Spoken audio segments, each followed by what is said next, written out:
Shalom. First and foremost, I want to say Kal Halal Yamla, Yahweh, Bahashem, Yahweh Shai, Bahashem, Rakah, Kodash. Double honors to the elders and apostles of Great Millstone who rule well, teach well, being great examples to his younger brothers. And peace and blessings to the hopeful elect out there pushing this word with all righteousness and sincerity. Shalom. Now, this lesson will be titled, This Truth Will Have the Ultimate Return on Investment. Because when you come into this thing, you have to invest your time, basically all your time, into reading, studying, watching videos, listening to brothers, just to build yourself up to where you can teach this truth. And you might be giving up time in this world, but it's to build up your balance in the kingdom. So I'm gonna start with Matthew 19, starting at 26. But Yahushua beheld them and said unto them, But Yahushua beheld them and said unto them, With men this is impossible, but with the Most High all things are possible. Then answered Peter and said unto him, Behold, we have forsaken all and followed thee. What shall we have therefore? And Yahushua said unto them, Verily I say unto you, that ye which have followed me in the regeneration, and the Son of Man, ye that have followed me in the regeneration, when the Son of Man shall sit in the throne of his glory, ye shall sit upon 12 thrones, judging the 12 tribes of Israel. And every one that hath forsaken houses, or brethren, or sisters, or father, or mother, or wife, or children, or lands, for my name's sake, shall receive 100-fold, and shall inherit everlasting life. But many that are first shall be last, and the last shall be first. So like it says there in verse 29, all the things that we have forsaken to follow Yahweh Bashem Yahweh Shai, we will be rewarded 100-fold and probably even more once we get into the kingdom. We just have to endure until the last days. And when it says the first shall be last and the last shall be first, the first right now are the leaders of this world, the Esau Edom, and the last are us Israelites, the Negroes, Latinos, Native Americans, so-called. So we're at the bottom right now, but soon we'll be at the top.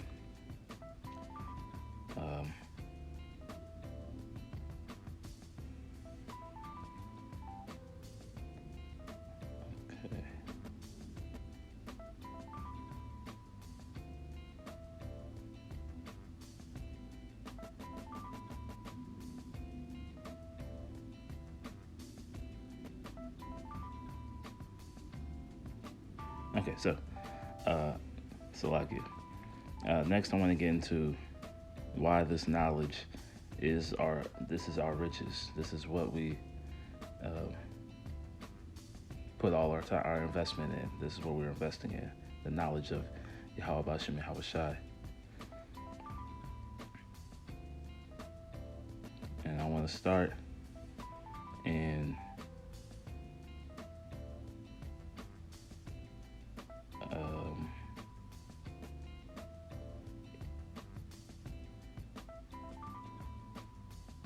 Matthew chapter 6, verse 19.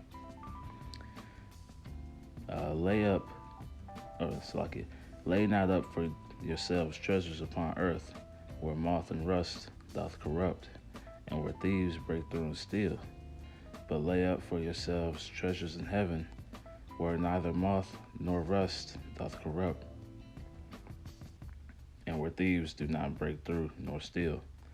For where your treasure is, there will your heart be also.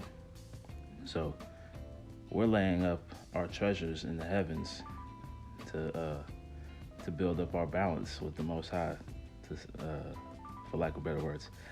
But we're trying to focus on our the spiritual side and not this corruptible, so like physical things. So we're not worried about the the tangibles in Esau's kingdom. We want what we're gonna get when we have our kingdom. Because if you people who are stashing up money, gold, you know, all these things of value here, it's like there's nothing wrong with having things, but as it says, where your treasure is, your heart, there will your heart be also. So we enjoy these things, but we don't see them as treasures. Our treasure is being able to teach the truth of Yahweh Bashem Yahweh Shai, and being able to hopefully be one of those elect men who get chosen.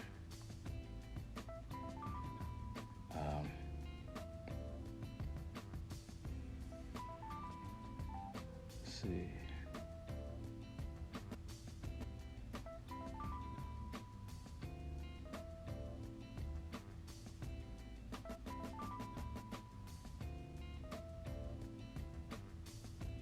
Okay, so next I'll go into James chapter 5, starting in verse 1. Go to now, ye rich men, weep and howl for your miseries that shall come upon you. Your riches are corrupted, and your garments are moth-eaten. Your gold and silver is cankered, and the rust of them shall be a witness against you, and shall eat your flesh as it were fire. Ye have heaped treasure for the last days. So this is going into people who are stashing up to prepare for the last days, saving all their money, saving all their resources, when all that stuff is going to be for naught. And what we're doing is we're stashing up for the last days in the spirit, so that when those days do come, we'll have that hedge over us, this hedge of protection, because we've built up our spiritual balance by doing the work, and believing and having faith in Yahweh Bashem Yahweh Shai. Next, I'll go to 2nd Esdras chapter 2, starting in verse 24. It's like, abide still, O my people, and take thy rest, for thy quietness still came. Nourish thy children, O thy good nurse, establish their feet. As for the servants whom I have given thee, there shall not one of them perish, for I will require them among thy number. Be not weary, for when the day of trouble and heaviness cometh, others shall weep and be sorrowful, but thou shalt be merry and have abundance. So, when if we are of that chosen, and hopefully which we are, we will be protected. We will be in abundance when those days come.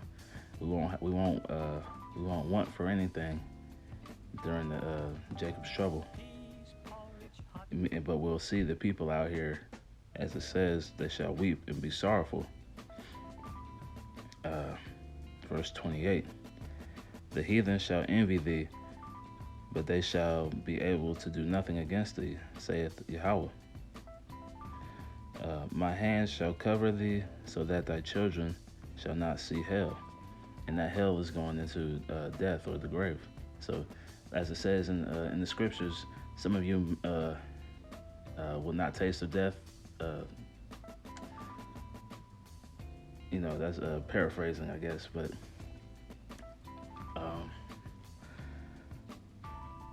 so we'll be protected in those days. We won't want for anything. Our riches will be the protection of Yahweh Bashem Yahweh Shai when he comes to destroy this place, and we won't have to worry about what to eat, where to stay, some of us will be martyrs, but even then, the martyrs in Yahweh Shai will be the first risen up. So there's no losing in this thing. If you push through and continue through, you won't have to worry. You will never have to worry about. You won't want for anything. So like it. Okay.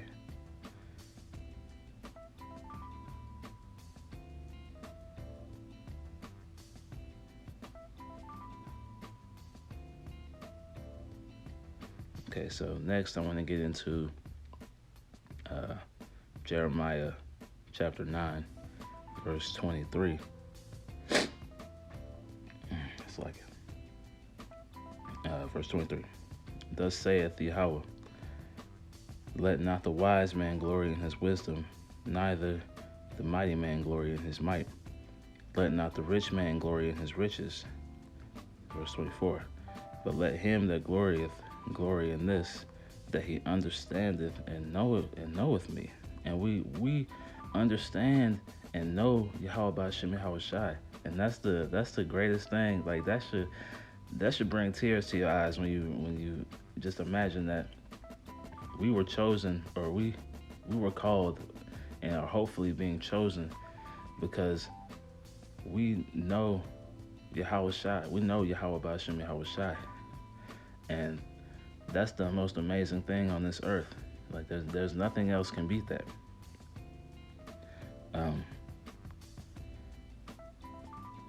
That he understandeth. Let me start over. But let him that glorieth glory in this, that he understandeth and knoweth me, that I am Yahweh, which exercise loving kindness, judgment, and righteousness in the earth. For in these things I delight, saith Yahweh B'Shem Yahweh Shai. So that's our glory. Our glory is in the knowledge and understanding of Yahweh B'Shem Yahweh Shai and his judgment, his kindness, lovingness, his loving kindness, Salakia, and his righteousness. So if we follow him, he's a man of his word, and he will protect us and give us the world. He will give us everything we need. There's nothing on this side that we can gain that will be greater than what we will gain in the kingdom. So that's why we invest all our time and energy, like to the best of our ability, into following Yahweh B'Shem Yahweh Shai.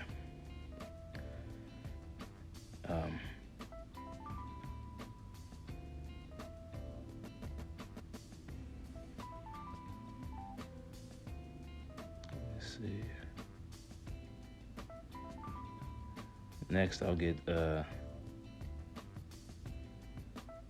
Philippians chapter 3, verse 20. For our conversation is in heaven, from whence also we look for the Savior, the Lord Yahweh Shai HaMashiach, who shall change our vile body, that it may be, who shall change our vile body, that it may be fashioned like unto his glorious body, according to the working whereby he is able even to subdue all things unto himself. So our conversation is in heaven. Our conversations between the brotherhood and the few sisters out there who believe on Yahweh B'Shem Yahweh Shai are spiritual. It's all in spirit. We're focused on the kingdom. We're singularly focused on pleasing Yahweh B'Shem Yahweh Shai and gathering the sheep and the hopeful, the elect, and us being the hopeful elect. We hope and pray that we're of that number. And having those spiritual conversations also, it goes into us gaining our spiritual bodies, because the bodies we're in right now are corruptible, as it says. I believe. Salakia. I'm not gonna get into it because I don't know the exact verse, but these bodies are just vessels for the spirit. So Like once the body dies, the spirit goes on and may be put into a new body. But we want our celestial bodies. We want our kingdom bodies, because what we're in right now just is, it's not it. It's nothing. It, you wake up in pain. You're hungry. You just aches and pains, sickness, and we're not gonna have to deal with any of that stuff when we get into the kingdom. And that's why, again, we're investing our time to gain that. We're forsaking things and giving those things away in order to be able to fully delve into growing in Yahweh Ba'Hashem Yahweh Shai.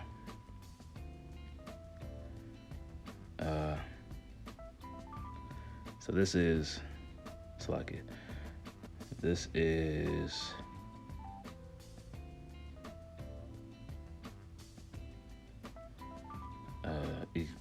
Ecclesiasticus or Sirach 29, verse 11. Lay up thy treasure according to the commandments of the Most High. And the commandments, the law, statutes, and commandments, following in those steps. And it shall bring thee more profit than gold. So there is more profit, there is more to gain from following in the laws, statutes, and commandments and the footsteps of Yahweh Ba'Hashem Yahweh Shai than gold, or than any treasures that we can gain on this side. It doesn't matter how much money, you can't even name a number that would be possible to even measure up to what we'll gain in the kingdom versus what's out here. And we give up a lot, some brothers more than others, but we give up what we have to in order to diligently follow after Yahweh Ba'Hashem Yahweh Shai. I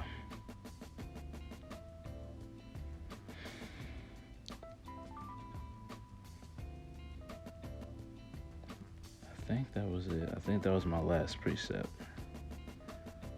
Yeah, so I pray that lesson was edifying. I may come back, Lord willing, and do an add-on to this, because there's plenty more precepts that I can go through and find. I just don't have them written down right now. But I pray that lesson was edifying to the hopeful elect out there, and to the elect out there. And I want to close by saying, Call Halal Yamla, Yahweh Ba'Hashem Yahweh Shai, Ba'Hashem Bracha Kodash. Double honors to the apostles and elders of Great Millstone, who rule well and teach well, being great examples to us younger brothers. And peace and blessings to the hopeful elect out there, pushing this word with all righteousness and sincerity. Shalom.